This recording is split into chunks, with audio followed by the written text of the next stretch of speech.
என்னதான் என்னுடைய மனைவியை பார்க்காமல் சென்றால் என் மனதிற்கு வருத்தமாக இருக்கின்றது. இவ்வளவு தூரம் வந்து விட்டோமே, என் மனைவியை பார்த்துவிட்டு பின்பு போருக்கு செல்லலாம்.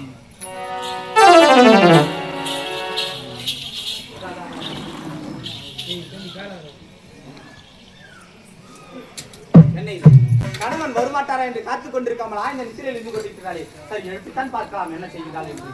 சாந்தி, சாந்தி, சாந்தி! இந்த அரண்மனையிலே என்னுடைய அறையில் வந்து என்னை எழுப்புறாங்களே, அது யாரா இருக்கும்? பார்க்கலாமே, அது யாரு? எங்க வீட்டுக்காரு. இந்த அரண்மனை என்னை தவிர உன்னை வந்து தொடுவதற்கு யாருக்கு தைரியம் உண்டு? உண்மைதாங்க. நான் போருக்கு சென்றாலும் உன்னை பார்க்காமல் செல்வது மனதிற்கு வருத்தமாக இருக்கின்றது. அப்படியே சந்தோஷமாக இருந்துட்டு போருக்கு செல்லாம ஓடி வந்திருக்கின்றேன். என்னங்க என்னங்க வார்த்தை சொல்றீங்க?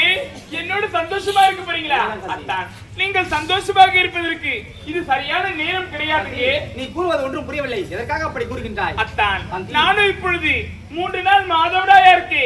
என் முகத்தையே நீங்க பார்க்க கூடாதுங்க. 3 நாள் மாதவிடாக இருக்கின்றேன், என்னோடு சேரக்கூடாது என்று உரைக்கின்றீர்கள். நீ என்னதான் உரைத்தாலும் என் மனதை கேட்கவில்லை. சந்தோஷமாக இருக்க வேண்டும்.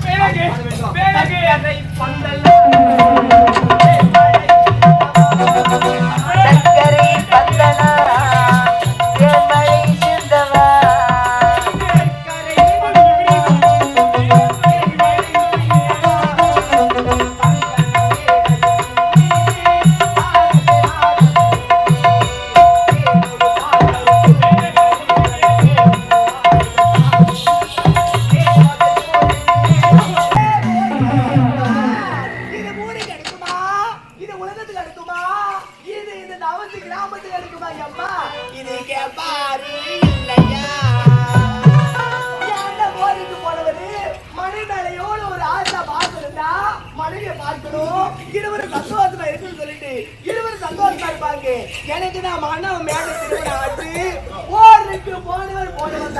அவர் தான் போனா போட்டோம். நீதிமன்றத்தில் தூக்கு மேடையில தோளமாட்ட ஒருத்தனை காப்பாத்தினேன். அவனும் வந்த பாடு கிடையாது, இவனும் வந்த பாடு கிடையாது. நான் தனிமையா இருக்கிறேன்னு என்ன செய்வேன்?